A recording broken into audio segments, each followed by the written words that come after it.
ನೀವು commission agent ಅಂತ ಹೇಳ್ತಾ ಇದ್ದೀರಲ್ಲ, ಯಾರನ್ನಾದ್ರೂ ಒಬ್ರನ್ನ ನೀವು ಕಮಿಷನ್ ಏಜೆಂಟ್ ಅಂತ ಹೇಳ್ಸ್ರಿ. ನಾನು ರೈತರ ಪರವಾಗಿದ್ದೀನೋ ರೈತರ ವಿರುದ್ಧವಾಗಿದ್ದೀನೋ ರೈತರ ಹತ್ರ ಇದು ಮಾಡ್ತಿದ್ದೋ. ಸುಮ್ಮನೆ ವಿನಾಕಾರಣ ನೀವು ತಮಾಷೆಗೆ ಹೇಳೋ ಥರ ಅದನ್ನ ನಿಮ್ಮ ಮೈಲೇಜ್ಗೋಸ್ಕರ ಹೇಳೋದು ತಪ್ಪು ದೀಪಕ್ ಗೌಡ್ರೆ. ಗೋಮಾಳದಲ್ಲಿ ಮಣ್ಣು ತುಂಬ್ತಾರೆ ಅಂತ ಹೇಳಿದಿರಲ್ಲ, KDB ಬ್ಯಾರೇಜ್ ಜಮೀನು ಮಣ್ಣು ತುಂಬ್ತಾರೆ ಅಂತ ಹೇಳಿದ್ನಲ್ಲ, ನಾನು ಏನಾದರೂ ಗೋಮಾಳದಲ್ಲಿ KDB ಬ್ಯಾರೇಜ್ ಜಮೀನಲ್ಲಿ ಒಂದು ಇಡೀ ಮಣ್ಣು ತುಂಬಿರೋದು ಏನಾದರೂ ನೀವು ಪ್ರೂವ್ ಮಾಡ್ರಿ, ಅವತ್ತೇ ನಾನು ಹೆಂಗ್ ಮಾಡ್ಕೊಂಡ್ಬಿಡ್ತೀವಿ ದೀಪಕ್ ಗೌಡ್ರ. ಗೋವಿಂದರಾಜ್ಗೆ PO ಆಗ್ಬೇಕು ಅಂತ MLA ಕುಮ್ಮಕ್ ಕೊಟ್ಟು ಎಷ್ಟು PO ಗೋವಿಂದರಾಜ್ ಕೊಟ್ಟಿದ್ದಾರೆ. ಆಮೇಲೆ ಪ್ರತಿಯೊಂದು ಸಾರಿ ಪಕ್ಷ ಬಿಟ್ಟೋಗೋ. ಏನಪ್ಪ ಈ ಪಕ್ಷ ಯಾರ್ದಪ್ಪ ಇದು ಇಂದ? ನೀನು ಯಾರಪ್ಪ ನನಗೆ ಹೇಳಕ್ಕೆ? ಇವೆಲ್ಲ ಇಲ್ಲಿಸೋದು ಆರೋಪಗಳೆಲ್ಲ ಬಿಟ್ಟು ನಮ್ಗೊಬ್ಬ ಕಾರ್ಯಕರ್ತಂಗೆ ನೋವಾಗೈತೆ, ಆ ಕಾರ್ಯಕರ್ತ ಹೇಳ್ಕೊಂಡವನೆ, ಅದು ಬಿಟ್ಟು ನೀನು ಸ್ವಾರ್ಥಕ್ಕೋಸ್ಕರ MLA ಅಥವಾ ಮಲೆ ತೊಗೊಳಕ್ಕೋಸ್ಕರ ಮಾತಾಡೋಣಪ್ಪ. ಏನೇ ಇದ್ರು ಬಂದು ನೀವು ಪ್ರೂವ್ ಮಾಡಪ್ಪ.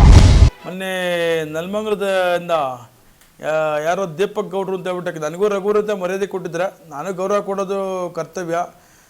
ರಘುರೇ ಅಂತ ಅವ್ರ ಮಾತು, ನಾನು ದೀಪಕ್ ಗೌಡ್ರೆ ಅಂತ ಗೌರವ ಕೊಡ್ತೀನಿ. ದೀಪಕ್ ಗೌಡ್ರೆ, ನೀವೊಬ್ರು ಕಾಂಗ್ರೆಸ್ನಲ್ಲಿ ಕಾರ್ಯಕರ್ತ ಆಗಿ, ನಾನು ಕಾಂಗ್ರೆಸ್ ಕಾರ್ಯಕರ್ತ ಆಗಿ ನನ್ನ ಅಳದಲ್ಲ ನಾನು ತೋಡ್ಕೊಂಡೆ. ಅದಕ್ಕೆ ನೀವು ಈ ರೀತಿ ಎಲ್ಲ ಕೊಡುವಂಥ ಅವಶ್ಯಕತೆ ಇತ್ತಾ? ಮತ್ತು ನೀವು ಏನೇನು ಹೇಳಿದ್ದೀರಾ ಅಂತ ನಿಮಗೆ ಗೊತ್ತಾಯ್ತಾ? ನಾನು ಏನು ಹೇಳಿದ್ದೀನಿ, ನೀವೇನು ಹೇಳಿದ್ದೀರಾ ಅಂತ? ನಾನು KDBಯಲ್ಲಿ ಪರ್ಸೆಂಟೇಜ್ ಅಂತ ಹೇಳಿದ್ದೀರಾ. 2020ರಿಂದಲೂ ನಮ್ಮ ಹೆಚ್ಚು ಕಮ್ಮಿ ನಮ್ಮ ದೊಡ್ಡಪ್ಪವ್ರದ್ದು 2020ರಿಂದಲೂ ಜಮೀನು ಓದೈತೆ. 2020 ನಮ್ಮ ತಾಯಿ ಅಕೌಂಟ್ಗೆ ಹೆಚ್ಚು ಕಮ್ಮಿ ಒಂದು 10 ಕೋಟಿ ಕಾಸು ಬಂದಿರಬೇಕು. ಅಂಥದ್ರಲ್ಲಿ ನೀವು ಕಮಿಷನ್ ಏಜೆಂಟ್ ಅಂತ ಹೇಳ್ತಾ ಇದ್ದೀರಲ್ಲ, ಯಾರನ್ನಾದ್ರೂ ಒಬ್ರನ್ನ ನೀವು ಕಮಿಷನ್ ಏಜೆಂಟ್ ಅಂತ ಹೇಳ್ಸ್ರಿ. ನಾನು ರೈತರ ಪರವಾಗಿದ್ದೀನೋ ರೈತರ ವಿರುದ್ಧವಾಗಿದ್ದೀನೋ ರೈತರ ಹತ್ರ ಇದು ಮಾಡ್ತಿದ್ದೋ. ಸುಮ್ಮನೆ ವಿನಾಕಾರಣ ನೀವು ತಮಾಷೆಗೆ ಹೇಳೋ ಥರ ಅದನ್ನು ನಿಮ್ಮ ಮೈಲೇಜ್ಗೋಸ್ಕರ ಹೇಳೋದು ತಪ್ಪು ದೀಪಕ್ ಗೌಡ್ರೆ. ಒಬ್ರನ್ನ ನೀವು ಪ್ರೂವ್ ಮಾಡಿರಿ, ನಾನು ಅವಾಗ ಒಪ್ಕೊತೀನಿ. ನೀವು ಒಬ್ಬರನ್ನ ಪ್ರೂವ್ ಮಾಡಿದ್ರೆ ನಾನು ಕರ್ಕೊಂಬಂದು ನಿಮ್ಗೆ ಹಾರ ಹಾಕ್ತೀನಿ, ನಿಮ್ಮ ಹತ್ರಕ್ಕೆ ಹುಡುಕೊಂಬಂದು ಹಾರ ಹಾಕ್ತೀನಿ. ಎರಡನೇದು, ಗೋಮಾಳದಲ್ಲಿ ಮಣ್ಣು ತುಂಬ್ತಾರೆ ಅಂತ ಹೇಳಿದಿರಲ್ಲ, KDB ಬ್ಯಾರೇಜ್ ಜಮೀನು ಮಣ್ಣು ತುಂಬ್ತಾರೆ ಅಂತ ಹೇಳಿದ್ನಲ್ಲ, ನಾನು ಏನಾದರೂ ಗೋಮಾಳದಲ್ಲಿ KDB ಬ್ಯಾರೇಜ್ ಜಮೀನಲ್ಲಿ ಒಂದು ಇಡೀ ಮಣ್ಣು ತುಂಬಿರೋದು ಏನಾದರೂ ನೀವು ಪ್ರೂವ್ ಮಾಡಿರಿ, ಅವತ್ತೇ ನಾನು ಹೆಂಗೆ ಮಾಡ್ಕೊಂಡ್ಬಿಡ್ತೀವಿ ದೀಪಕ್ ಗೌಡ್ರ. ತಮಾಷೆಗೆ ಹೇಳ್ತೀಯಲ್ಲ, ಸೀರಿಯಸ್ ಆಗಿ ಹೇಳ್ತಾ ಇರೋದಿದ್ದು. ಮತ್ತು ಪೊಲೀಸ್ದವ್ರು 100 ಸರಿ ಬರ್ತಾರೆ ಅಂತ ಹೇಳಿದಿರಲ್ಲ, ಇದುವರೆಗೂ ನಾನು ಯಾವುದೇ ಅಕ್ರಮಕ್ಕೆ ಪೊಲೀಸರನ್ನ ಬಳಸ್ಕೊಂಡಿಲ್ಲ, ಪೊಲೀಸ್ನವ್ರ ವಿಚಾರವಾಗಿ ಹೇಳಿಲ್ಲ. ಪೊಲೀಸ್ನವರು ಅಕ್ರಮ ಮಾಡಿ ಪೊಲೀಸ್ನವರು ನನಗೆ ಸಪೋರ್ಟ್ ಅಕ್ರಮ ಮಾಡಿದ್ರೆ ಬರ್ತಾರೆ ಅಂತ ಯಾವತ್ತೂ ಹೇಳಿಲ್ಲ.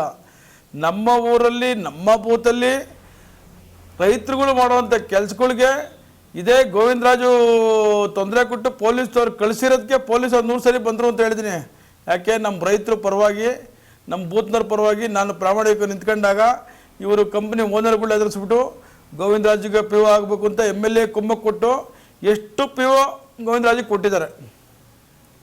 ನಾನು ಯಾವುದಾದ್ರು PO ತಗೊಂಡಿದ್ದೀನ ನಮ್ಮ ಬೂತಲ್ಲಿ, ನಮ್ಮೂರಲ್ಲಿ?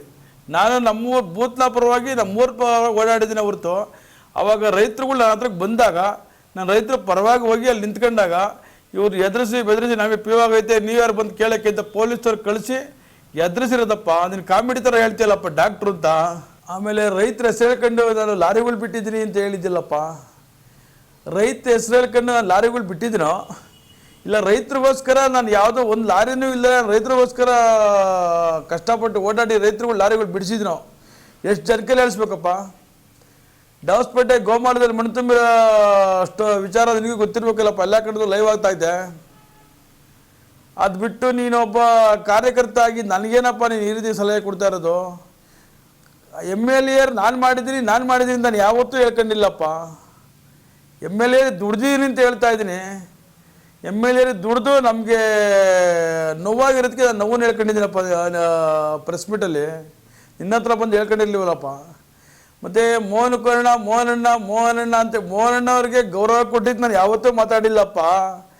ಆ ಮೋಹನಣ್ಣ ಊರಲ್ಲಿ ರಂಗೋಲಿ ವಿಚಾರದಲ್ಲಿ ಏನೋ ನಡೀತು ಅಂತ ಹೇಳ್ತಿರಲ್ಲಪ್ಪ. ನಮ್ಮೂರ ರಂಗೋಲಿ ವಿಚಾರದಲ್ಲಿ ನಾನೊಬ್ಬ ದುಡ್ದು ಬೇಕು ಅಂತ ಉದ್ದೇಶಪೂರ್ವಕವಾಗಿ ನಮ್ಮ ಗಮನಕ್ಕೂ ತರದಂಗೆ ಯಾರನ್ನೋ ನೀವು ಬಳಸ್ಕೊಂಡು ರಂಗೋಲಿ ಬಿಟ್ರಲ್ಲ, ಅವತ್ತು ನನ್ನ ಮನಸ್ಸಿಗೆ ನೋವಾಗಿಲ್ವೇನಪ್ಪ? ಅದನ್ನು ನಾನು ಹೇಳಿದ್ರೆ ನೀನು ಮೋಹನಣ್ಣ MLA ಅವರು ಮೇಷ್ಟ್ರ ಮಗ, ಅವರು ಗೌರವ ಗೊತ್ತು. MLA ಮೇಷ್ಟ್ರ ಮಗ ಆದರೆ ನಮ್ಮ ತಂದೆ ಯಾರು ಅಂತ ನಮ್ಮ ಮನೇಲಿ ನಮ್ಮ 25 ವರ್ಷದಿಂದನೇ ಕೋರ್ಟ್ ಆಗ್ಬೋದು, ಪೊಲೀಸ್ ಸ್ಟೇಷನ್ ಆಗ್ಬೋದು, ಈ ಏನೇ ವಿಚಾರ ತಾಲೂಕು ವಿಚಾರ ಆಗ್ಬೋದು, ನಮ್ಮ ಮನೇಲಿ ಅವತ್ತು ಒಂದು ಕಾಂಪ್ಲೆಕ್ಸ್ ಎಲ್ಲ ನಡೀತಿತ್ತಪ್ಪ. ನಮ್ಮ ತಂದೆ 25 ವರ್ಷದಿಂದ ಇದ್ದಾಗ ನಮ್ಮ ತಂದೆ ವಿಚಾರನ ಕೇಳಿ ತಿಳ್ಕೊ. ಅವರು ಸುಮ್ಮನೆ ನೀನು ಏನೋ ಕಡೆ ಯಾರ್ದೋ ಬಲಂತಕ್ಕೋ ಯಾರ್ದೋ ಒಂದು ಮೈಲೆ ತೊಳೋಕೋ ಹೇಳ್ಬೇಡಪ್ಪ, ಇವೆಲ್ಲ ಸರಿ ಇಲ್ಲಪ್ಪ. ಏನೇ ನನ್ನ ನೋವನ್ನು ನಾನು ಹೇಳ್ಕೊಂಡಿದ್ದೀನಿ, ಅದು ಬಿಟ್ಟು ಬೇರೆ ಏನು ಹೇಳ್ಕೊಂಡಿದ್ದೀನಿ? ನಾನು ದುಡ್ದಿದ್ದೀನಿ, ನಾನು ಹೇಳ್ಕೊಂಡಿದ್ದೀನಿ. ಆಮೇಲೆ ಕಾಂಗ್ರೆಸ್ ಬೂತಲ್ಲಿ ನಿನಗೆ ನಾನು ಸುಳ್ಳು ಹೇಳ್ಬೋದು. ಇದೇ ಗೋವಿಂದರಾಜಂಗೆ ಕೇಳು, ಬೆಳಗ್ಗೆ ಹೋದನು ನಾನು ಸಾಯಂಕಾಲದವರೆಗೂ ಉಪವಾಸ ಇಟ್ಕೊಂಡು ಕೂತಿದ್ದೀನಪ್ಪ. ಆ ಉಪವಾಸ ಕೂತ್ಕೊಂಡು ನಾವು ಮಾಡಬೇಕು ಅಂದಾಗ ನಮ್ಮಲ್ಲಿ ಎಷ್ಟು ಹಠ ಇರಬೇಕು, ಎಷ್ಟು ನೋವಿರಬೇಕು, ನಾವು ಎಷ್ಟು ಚಾಲೆಂಜ್ ತಗೊಂಡಿರ್ಬೇಕು. ಅದು ಸುಮ್ಮನೆ ಉಪವಾಸ ಕೂತ್ಕೊಳ್ಳೋಕೆ ಆಗ್ತದೇನಪ್ಪ? ಅದು ನಮ್ಮ ಹಠದಿಂದ ಅಲ್ವೇನಪ್ಪ ನಾವು ಮಾಡಿರೋದು. MLAರು ಅಂತ ಹೇಳಿದ್ರಪ್ಪ, ಇದೇ ನಿನಗೇನಾದ್ರು ವಿಚಾರ ಗೊತ್ತಿದ್ರೆ ಇದೇ ಕಾಂಗ್ರೆಸ್ ಆಫೀಸಲ್ಲಿ ನೆಲಮಂಗಲದಲ್ಲಿ MLAರು ನಾನು ರೈತರ ಪರವಾಗಿ ಸರ್ ಇವ್ರಿಗೆ ಕೆಲಸ ಬೇಕು, ನಮ್ಮೂರಿನವರು ದುಡ್ದಿರೋರು ಇವರಿಗೆ ಕೆಲಸ ಕೊಡಿ ಅಂತ ಹೇಳಿದಾಗ ರಘುನಾಥ್ ನಿಂಗೆ ಕಾಂಟ್ರವರ್ಸಿ ತರಬೇಡ ಅಂತ ಹೇಳ್ತಾರಲ್ಲ, ಸರಿದೇನಪ್ಪ ಅದು? ಆಯಿತು. ಅವತ್ತು ಇದೇ ಕೆಲಸ ಕೇಳಕ್ಕೆ ಹೋದ ಒಬ್ಬ ಇಂಜಿನಿಯರ್ಗೆ ಯಾವ ರೀತಿ MLAರು ಮಾತಾಡಿದ್ರು, ಆ ಮಾತಿನ ಅರ್ಥ ಏನೇನು ಮಾತಾಡಿದ್ರು, ಅದಾದರೂ ನಿನಗೆ ತಿಳ್ಕೊಳ್ಳೋ ಯೋಚನೆ ಶಕ್ತಿ ಇದ್ದರೆ ಅದನ್ನು ತಿಳ್ಕೊಂಡು ಹೇಳಪ್ಪ.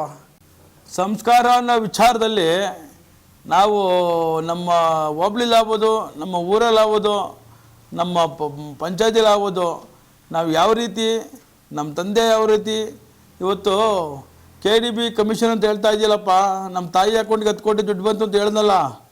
ನಾ ಎಷ್ಟು ಸರಿ ನಮ್ಮ ದೊಡ್ಡಪ್ಪರಿಗೆ ಎಷ್ಟು ಬಂದಿರಬೇಕು, ನಾವು ಎಷ್ಟು ಸರಿ KDB ಓಡಾಡಬೇಕು. ನನ್ನ ರೈತರು ಒಬ್ಬರ ರೈತರ ನೀವು ಪ್ರೂವ್ ಮಾಡಿಸ್ಬಿಡು, ಅವತ್ತು ನಾನು ನಿನ್ನ ಬಗ್ಗೆ ಒಪ್ಕೊತೀನಿ. ಆಮೇಲೆ ಪ್ರತಿಯೊಂದು ಸಾರಿ ಪಕ್ಷ ಬಿಟ್ಟೋಗೋ. ಏನಪ್ಪ ಈ ಪಕ್ಷ ಯಾರ್ದಪ್ಪ ಇದು? ನಿಂದ ಸುಮ್ಮನೆ ಇಲ್ಲ ಸಲದೆಲ್ಲ ನೀನು ಮೈಲೇಜ್ಗೋಸ್ಕರ ಏನು ಬೇಕೋ ಮಾತಾಡಿ. ಒಬ್ಬ ಕಾರ್ಯಕರ್ತ ನಾನು ದುಡ್ದಿದ್ದೀನಿ, ನಾನು ಹೇಳ್ಕೊಂಡಿದ್ದೀನಿ, ಅದಕ್ಕೂ ನೀನು ಯಾರಪ್ಪ ಮಾತಾಡೋಕ್ಕೆ? ನಿನಗೂ ಇದಕ್ಕೂ ಸಂಬಂಧ ಏನಪ್ಪ? ನಿನ್ನ ಪ್ರತಿಷ್ಠೆಗೋಸ್ಕರ, ನಿನ್ನ ಮೈಲೇಜ್ಗೋಸ್ಕರ ಇವೆಲ್ಲ ಹೇಳೋದು ಬಿಡಪ್ಪ ಫಸ್ಟು. ಆಮೇಲೆ ಶಾಸಕರ ಹತ್ರ ನಾನು ಯಾವತ್ತೂ ಇಲಿಗಲ್ ವಿಚಾರ, ನನ್ನ ಪರ್ಸ್ನಲ್ ವಿಚಾರ ಯಾವತ್ತೂ ತಗೊಂಡೋಗಿಲ್ಲಪ್ಪ. ನಾನು ಶಾಸಕರ ಹತ್ರ ಒಂದು ಸರಿ KDB DO ಇದಕ್ಕೆ ನಾನು ಫೋನ್ ಮಾಡಿಸಿದ್ದೀನಿ, ಅದು ಅವ್ರ ಕಡೆಯಿಂದ ಕೆಲಸ ಆಗಿಲ್ಲ. 8 ತಿಂಗಳು ಹೋರಾಡಿ ನಾನು ಕೆಲಸ ಮಾಡಿಸಿದ್ದೀನಿ. ಆಮೇಲೆ ಶಿವಕುಮಾರ್ SL ಒಂದು ಸರಿ ಫೋನ್ ಮಾಡಿಸಿದ್ದೀನಿ, ಸರ್ ಬೇರೆಗೆಲ್ಲ 6 ತಿಂಗಳು ಸೊಸಿಗೆ ಪೇಮೆಂಟ್ ಆಗೈತೆ, 4 ಸೊಸಿಗೆ ಪೇಮೆಂಟ್ ಆಗಿಲ್ಲ, ದಯವಿಟ್ಟು ಇದ್ರ ಬಗ್ಗೆ ಮಾತಾಡಿ ಸರ್, ಇಲ್ಲ ಸ್ಟ್ರೈಕ್ ಮಾಡ್ತೀನಿ ಅಂತ ಹೇಳಿದ್ಕೆ ಅವತ್ತು MLA ಉತ್ಸವ ನಕ್ಕೊಂಡು ಫೋನ್ ಮಾಡಿ ಕೆಲಸ ಆಗಲಿಲ್ಲ. ಅಲ್ಲಿ ಲೀಗಲ್ ಆಗಿತ್ತು, ಡಾಕ್ಯುಮೆಂಟ್ಸ್ ಇತ್ತು. ನಾನು 4 ತಿಂಗಳು ಓಡಾಡಿ ನನ್ನ ಸ್ವಂತ ನನ್ನ ಕೆಲಸ ನಾನು ಮಾಡ್ಕೊಂಡೆಪ್ಪ.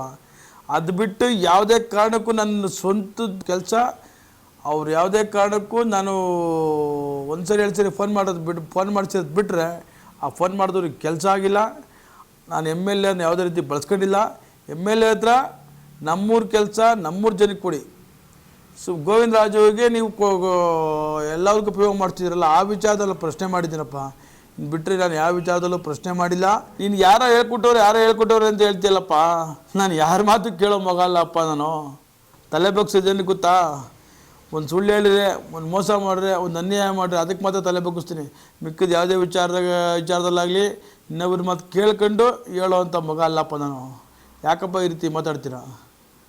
ಸುಮ್ಮನೆ ಇವೆಲ್ಲ ಇಲ್ಲಿಸಲು ಆರೋಪಗಳೆಲ್ಲ ಬಿಟ್ಟು ನಮಗೊಬ್ಬ ಕಾರ್ಯಕರ್ತಂಗೆ ನೋವಾಗೈತೆ, ಆ ಕಾರ್ಯಕರ್ತ ಹೇಳ್ಕೊಂಡವನೆ, ಅದು ಬಿಟ್ಟು ನೀನು ಸ್ವಾರ್ಥಕ್ಕೋಸ್ಕರ MLA ಹತ್ರ ಮಲೆ ತೊಗೊಳಕ್ಕೋಸ್ಕರ ಮಾತಾಡಬೇಡಪ್ಪ. ಏನೇ ಇದ್ದರೂ ಬಂದು ನೀನು ಪ್ರೂವ್ ಮಾಡಪ್ಪ. ಅಕ್ರಮವಾಗಿ KDB ಜಮೀನು ಮಣ್ಣು ಹೊಡಿತೀವಿ ಅಂತ ಹೇಳ್ತಿದ್ದ, ಪರ್ಸೆಂಟೇಜ್ ತಗೊಂಡು ಅಂತ ಹೇಳ್ತಿದ್ದ, ಇವೆಲ್ಲ ಒಂದು ಪ್ರೂವ್ ಮಾಡಿಸಪ್ಪ.